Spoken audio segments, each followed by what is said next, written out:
Hey, what's up? Like, totally time for 90210. Hey, what's up, buddy? Welcome to The hell? Welcome to the 90210 show. My name is Mark. With me, as always, is my wife, Carol. How you doing today, Carol? Hey, what's up? Not much. It's been a good week here. It's the 10th of February. Did you fall on the board? What happened there? Like, he's not feeling well, and he almost seems drunk. I don't know if this is a good idea. My hand slipped. Okay. Oh my gosh, like on our third date. Anyway, so it's the 10th of February 2000 as Carol cracks open a soda for all to hear. Didn't it sound delicious? Because it's delicious. It did. But what I want to hear about, Carol, is not the sound of your soda. It's the final proof, which I don't understand what that means. It's usually like a thing in mathematics, a proof. Or proof of, a crime or something. Yeah, they usually, the detective usually picks up a matchbook or whatever, and he's like, it's the final proof. It's not a phrase in criminology. Criminology? What? Criminal justice is, Sure. I believe, what you call the field. I don't know. Okay. Well, it's not a phrase in that. Okay.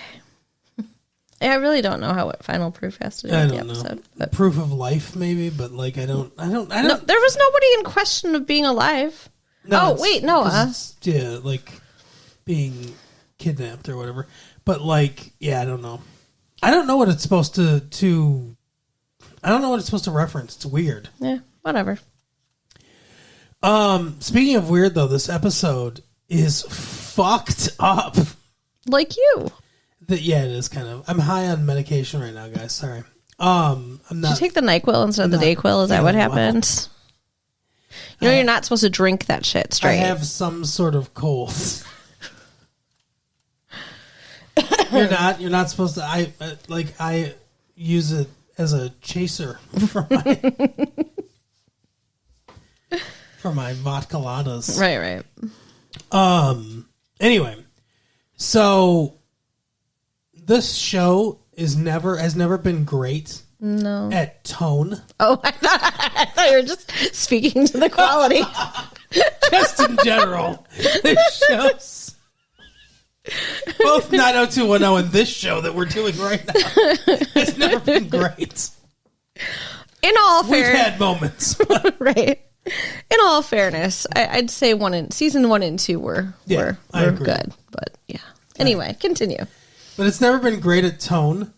But holy shit, it's like this episode is like Whiplash. It is tonally everywhere because we go from we'll get into the individual storylines, but it's like we go from Noah and Dylan and the criminals that have kidnapped Noah last episode, and it's all like, what's gonna happen? Is he gonna die? There's gunplay, there's fire, there's shit like that and everything, and then like we fucking cut from that to Kelly and Matt are on a game show, right? A wacky game show hosted by ESPN Outdoor Experience host Ryan Seacrest. What was weird to me too, and I mean, I don't know if we're gonna do our normal thing where we actually go through this, we can if we even thing want by to. thing. I'm just saying, I wanted to mention that tone was fucking weird. Like the whole thing was just really weird. It was weird to me, like the way they filmed and stuff too, when they were doing like the action stuff. It seemed like a different show. I felt like I was watching like the A-Team or MacGyver or something. It is the cinematography is super weird on this. Like it's like they're doing experimentation or something like that. Because I 100% agree. They do like a classic 3-camera setup, almost sitcom style for a lot of it.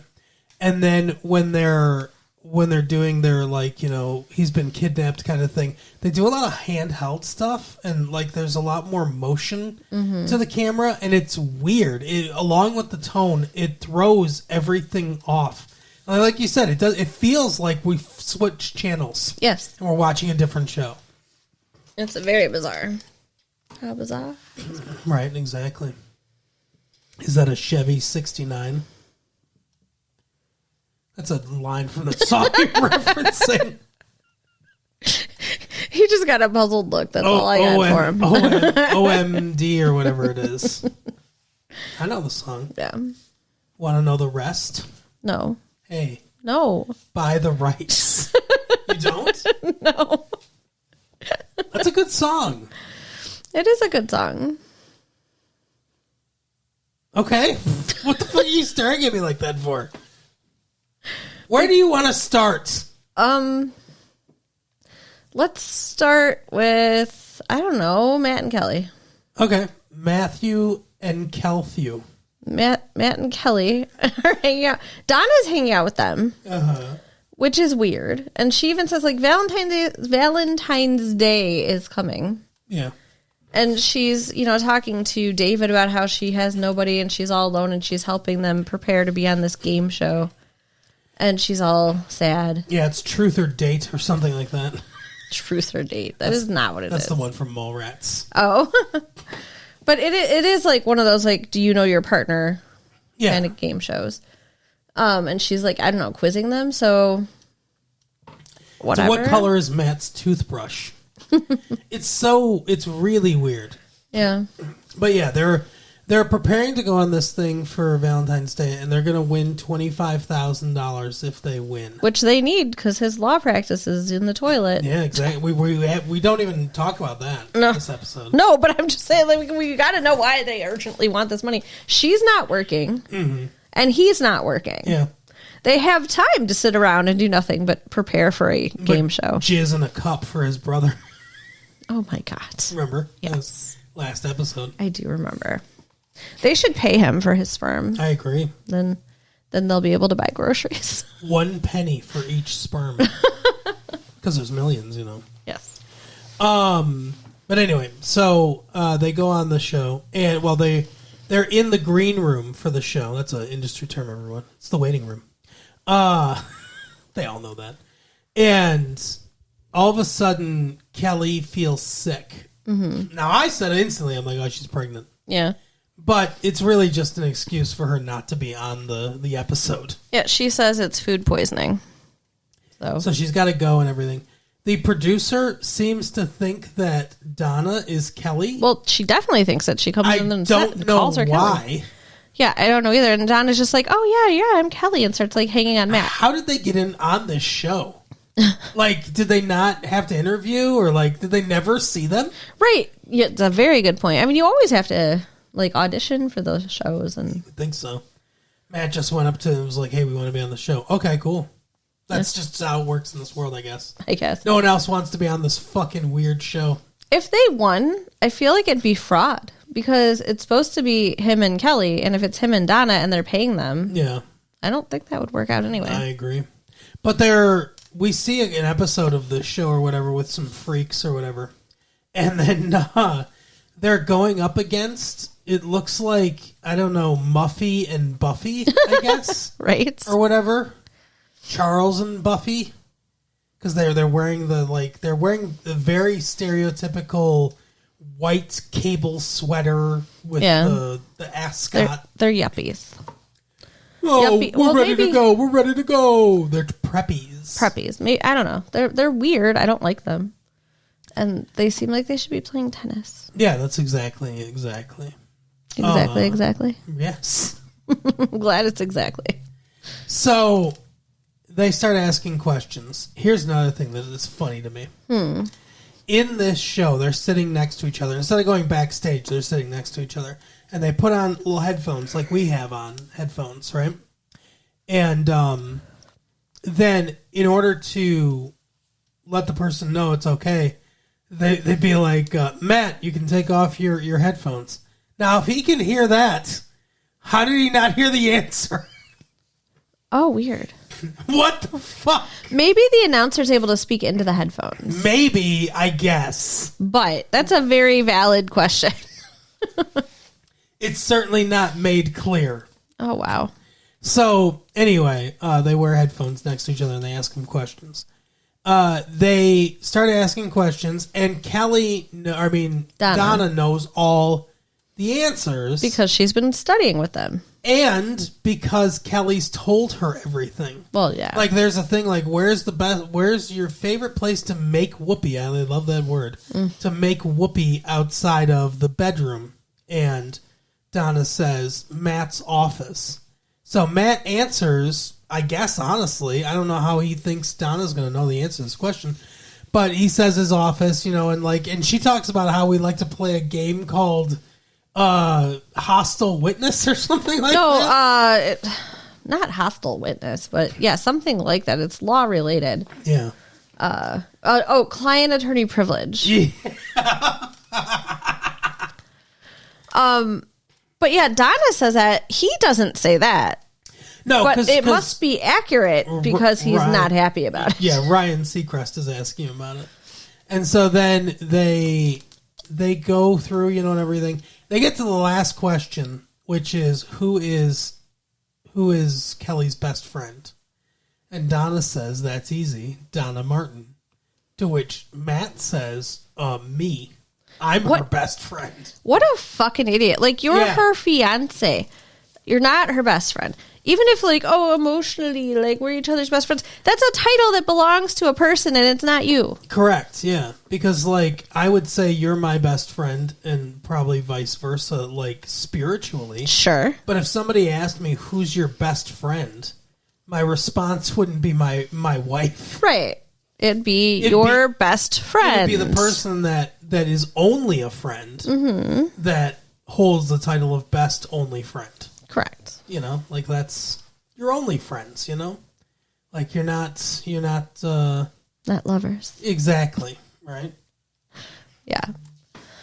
But so they lose by one point because Matt answers stupidly. And the preppies win. So they don't get their $25,000. So they're Saved by the Bell. Preppy always wins. Right. So they're not going to be able to buy groceries this week. Yeah. So sad for them. Instead of having a nice restaurant date, they're going to have tacos or whatever they say. Oh yeah. But they're rich anyway, so who cares? But they're they're not rich. Their family's rich. They can glom money off that. Her family's rich. Oh yeah, his family's dead or whatever. I don't know I don't know anything about his family. And is her family rich? Jackie is her mom. Jackie married well a couple times, but she doesn't make her own money. We haven't seen her in forever either. Yeah, so she was the one that was addicted to cocaine or whatever, right? Yeah. Yeah, so I don't know. Who the fuck is she? Maybe Kelly has money from her dad because didn't her? Oh no, her dad Oh wait, no. Jackie's married to Mel. Yeah, Mel's rich too. Yeah. Yeah, that's true. Or they're getting divorced. Yeah, they're getting divorced though because he went to a strip club. It's also convoluted. Yeah. So whatever. Anyway, they're not destitute in the way that people can be destitute. Sure, they're Beverly Hills poor. Yeah. So that's a thing. It means they can only afford 2 houses. But, that's so. Then Matt gets pissed. They're driving in the car, and I think Matt is completely out of line. Mm-hmm. Matt's angry that, he's blaming Kelly for Donna saying that she's her best friend. First of all, and it's Donna's oh, if I was thinking, of course I would have said you, and she's rolling her eyes. And Kelly's if I was on the show, of course I would have said you or whatever. And it's Mm-hmm. He's just an idiot. Mm-hmm. Why are you letting him get away with this? And then he's all pissed well, all of our sexual picadillos are out there on the TV and stuff like that. And everyone knows that stuff because you can't keep your fucking mouth shut to your friend about all the sex we've had and stuff like that. And then later, Donna and Kelly are talking, and they seem to agree with Matt, where it's like, oh, maybe, he should be your best friend, and, like, maybe you shouldn't tell me everything. What's your friend for? Like, if one of your friends, like, knew about our sex and stuff like that because you talked about it or whatever, I wouldn't be like, well, you're a horrible person. Like, who are you supposed to talk to? I think Matt's way off base here. Yeah, agreed. He's being a jerk. And it was his idea to go on the show where they know people reveal sexual stuff. So it's like, if you weren't prepared for that, then you shouldn't have signed up for the show. And just FYI, girls talk about everything. That's how girls are. So exactly. Guys, just believe that your girlfriend's best friend knows what size your penis is, because they do. I was going to say, Donna should know the size and shape. She should be able to point it out of a lineup. Right. Oh, goodness. Okay. Who else is there? Who else is in the world? I don't think there was really anything. Oh, Steve and Janet are, like, not together through the whole episode, which is really weird. Because he's helping the boys. Yeah. And I guess she's helping the girls prepare for this show. But, like, their baby is off with their relatives for the week, so they get a break. It's a very, like, stupid, like, oh, where's the baby? Because they don't want to have the baby on the set all the time because it's money, and stuff like that. It costs to have a baby on the set, and there's restrictions and everything. And they're like, oh, with my mom. That's all. Right. It's just, like, easy excuse, right? Ridiculous, though. Yeah. But, yeah, because I'm sorry, if a couple got a break for a whole week from their baby... Mm-hmm. I don't think they would spend it separate from each other. A newlywed couple. Right. And it's Valentine's Day. They don't do anything together for Valentine's Day. No, Steve helps the kidnapping situation. Yeah. It's just because they wanted that shot where they're all looking out the window. Gina is having a Valentine's dinner with Doc Martin. Doc Martin. Yeah, it's funny, because this is also like a tonal weirdness. But yeah, she's trying to connect with Dr. Martin. Her father. Yeah, as a daughter or whatever. And like, they're having difficulties. He waited until his wife was out of town, Felice or whatever her name is, so that, because, I don't know, she would stand in the way, I guess. That's fucked up. Yeah. Felice is an awful bitch person. I hate her. Like, awful person. But, like, so she's trying to find stuff out about him and everything. And, like, this is actually a pre-Valentine's Day dinner. They go out before Valentine's Day. And Donna's like, he's going to get the shrimp cocktail and the filet and, like, everything. Like, like, she's given what's her name again? Gina, the play-by-play of how to navigate the dinner. Yeah, she's like, oh, he's a really good person. Don't worry. And then Gina's like, there's an awkward part of their conversation. She's like, Donna knew exactly what you were going to get tonight and everything. It's so great that you guys know each other so well. And she talks about how, like, when she was ice skating, she would pick some random guy out of the audience and pretend that was her dad. Oh, it was so sad. She has so much damage. And then, like, she comes over the next day and tries to bring him frozen food because his wife's out of town or whatever. And he's stocked, like, his freezer is literally full of frozen food because Felice left him frozen food, and then Donna got him some frozen food. And it's all Salisbury steak. It's all the same thing. It's hilarious. And she's like, you have enough women in your life. Right. And then he's like, stop, come on. And then next thing we know, she's putting him through his paces, exercising. Yeah, I mean, they, like, emotionally connect a little bit. Like, he says she can call him dad. Yeah. Because earlier in the episode, he had said for her to call him John. Right. He's like, a lot of adult children call their parents by their first name. No, they don't. Not if they're normal. Right. So, yeah. So, like, that's how they're choosing to spend their time bonding. Yeah. Well, that's what she knows, right? Is, like, physical fitness and stuff. And so Donna calls and she's like, "Oh, you called him Dad," and she's all like happy and everything and stuff. And Dr. Martin's like, "Hey, why don't we all go out to dinner for Valentine's Day? I don't know that anything would make me happier than being with both my daughters on Valentine's Day." And why is his wife out of town? And with who? That's a very good question. No one is with their significant others on Valentine's Day. Yeah. It's so weird. It is a weird Valentine's Day episode. But, yeah, so Donna is coming over to have dinner with them. And it's funny, when he was exercising, Mark said, we're sitting on the couch, and he said, like, oh, he's going to have a heart attack. I didn't think they'd get so real, but I was like, yeah, he has a heart condition. Like, he should get cleared from a doctor before. Oh, yeah, that's what you said. Before he does all this physical activity.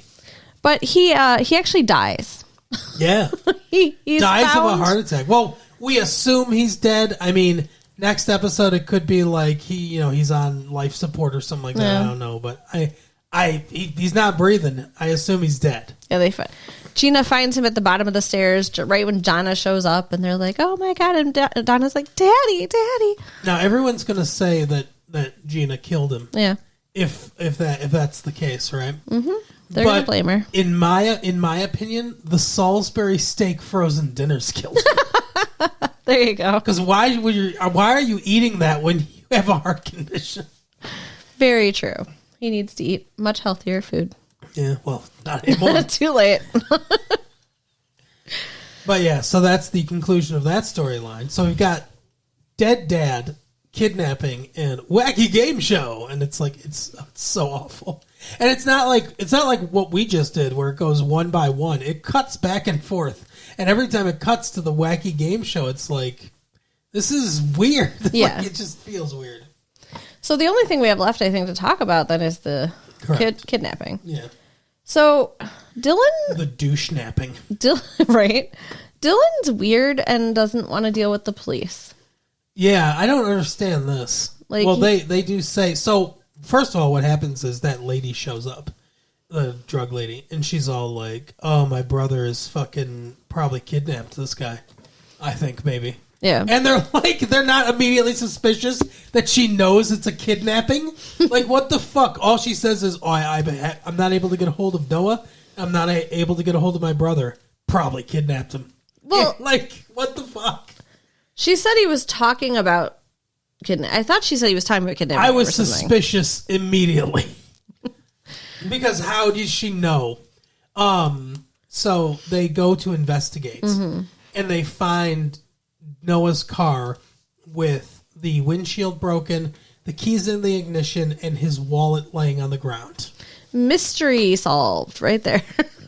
Right, exactly. But it's like, call the police. That's what a normal person would do. But instead, Dylan gets a call from, there's a David subplot. The stupidest thing in the world. Okay, well, we'll talk about it. But anyway, David, what's his name again? Dylan gets a call. Cough syrup Jesus. That's what I'm seeing right now. Cough syrup Jesus. Okay. Help me, cough syrup Jesus. So Dylan gets a call from the dude, and he's like, "Hey, I got your boy, the one they replaced you with." Every time they look at each other, I feel like it's Dylan looking in a funhouse mirror at himself. But anyway, so he's like, "Check out this thing I emailed you." So he emails him a QuickTime video that they made. Yeah, they've got... That's titled Noah.avi. They've got Noah handcuffed to a big pipe. Yeah. In a warehouse, I guess. Yeah. And they're like, "Oh, we're going to kill him if you don't give us $1 million. $1 million. Noah tries to tell them, like, they're not that... He's like, "We're not that close." Right. He's like, "He's worth $200 million, you said." He's like, "I don't know. I was guessing." So Noah's not very confident that Dylan's going to even respond to this shit. Yeah. But surprisingly, he does. Well, and what's his name's there? Ian Ziering. What's his name? Steve. Steve is there with Dylan, I assume, and not his wife. I assume just to bounce ideas off of, because Dylan needs someone in the room to talk to. Yeah, I guess so. But he's there like, what are you going to do? Oh, we got to go to the police or whatever. And he's like, no police. Because they said they'll kill him if there's police or whatever. But it's like, he doesn't care. He's like, I'll get the $1 million. We'll pay him. And that's how it'll happen. So he fills a duffel bag with $1 million in cash. Like in the movie fucking Payday or Ransom or whatever. Ransom it's called. You're messing up your Mel Gibson movies. Right. Ransom and Payback. Here's your Give money. Me back my son. Here's your money, and this is as close as you're ever going to get to it. But so he gets the money. This is it's hard to get $1 million in cash, I'm pretty sure. I mean, I would think so. I might be wrong. I've never owned $1 million in cash before, but like, you can't just go to a bank and be like, "Give me $1 million, put it in this bag." Like, it doesn't work that way. I don't think. I don't know. I think it takes a while to get it. Does every bank just have $1 million sitting around? I don't think he went to the bank. I think he had $1 million sitting around in his house. Oh my god! He's like Scrooge McDuck. He went to his money pit. Yes, he swims around in his vault of money. Oh my god. So anyway, so he gets the money and they go to do the exchange or whatever. The woman's like working with him, I guess, or whatever. And they're like, yeah, we're going to go out to Vegas and we'll meet halfway in the desert. We'll exchange the money and the dude, and then you're done. And she gives this sob story about like how when he was a teenager, her brother, he was on some successful sitcom making $10,000 a week, and then it never went anywhere, and like he works as a mechanic, and it's like, okay, I don't care. Right. Like, that doesn't excuse what he's doing. And it doesn't humanize him. It's like, it's just wasted. Yeah. Well, he doesn't act like a human, so that helps not humanize him. But she pulls out a gun and is like, oh, change of plans. And the brother's there with the van. No. And they kidnap him. They said something about somebody was going to look for him in the desert. So, like, somebody knew something. Well, so Steve knew, because he says, Steve's like, hey, if I haven't heard from you in like an hour or whatever, I'm calling the police. And like, so that's what Dylan it was. says, didn't you hear he's going to like call the police or whatever? And he's like, yeah, way out in the desert, the opposite way we're going. So, yeah, so they take Dylan and the money. They take Dylan to where Noah is and try and handcuff him too. Uh-huh. And then they're like, the asshole brother's like, oh, I looked it up and the sentence is the same for kidnapping as if I murder them, so I may as well just murder them. Right. Which, one, I don't know if that's true. And two, like, why didn't you just kill him before then? If you're just going to kill him, why didn't you just kill him right when you said that? But instead they go outside to talk about it. Right. Well, the girl, I think, doesn't want to kill him. And I don't understand anyway, like, why not? Your plan was going to work. You were going to get $1 million, and all you had to do was give up Noah. Who? Why would you want him around anyway? But it's like, it was going to, why not just let the plan work? It was because work. He was convinced that they're going to call the cops and he's going to get arrested. I guess. And that makes killing them for that reason makes sense. But there's one thing that like I thought was going to lead to something, and it leads to nothing. Noah, before Dylan gets there, Noah's handcuffed to that pipe, and he says to the little underling guy who's watching TV, he's like, "Hey, turn that up, will you?" And he's like, "Oh, come on." He's like, "Come on, dude, like be a pal, turn it up. I want to hear it." So he turns up the TV really loud. He's like, "Hey, thanks." And I thought like he was gonna try something, but he never does. He does. I thought he was gonna. He does not try to escape. He's trying to. Yeah, he's trying. It's just not working. He's like, okay, but we don't highlight that at all. He's in the background working on that pipe. It's just, guess. Just are we not supposed working. to? Are we supposed to think that like he loosened the pipe or whatever? Yeah, because when Dylan's there, then they break the pipe open, and I think that's because Noah was working on it in the background. It just seems dumb, like that. The whole thing's dumb, Mark. Come on. I guess that's true. dumbness starts from doo-doo, doo-doo, Exactly. But yeah, him and Dylan work together and get the pipe open so that they can escape. Yeah. And they go running outside, and there's a big, like, shootout. Well, the girl shoots up in the air, and she's like, everybody shut up. And, like, the one guy was putting gasoline. Why is there a gas pump? I don't know. They There. have access to just a freestanding gas pump they don't weird. have to pay for, I guess. I don't know. It's very weird.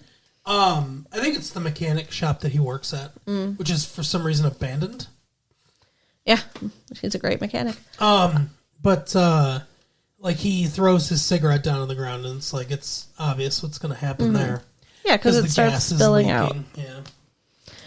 But So- they get the upper hand and everything, and Dylan gets the gun away from the girl, and then they realize the fire started, like the gasoline's caught on fire, and so they all run away from it.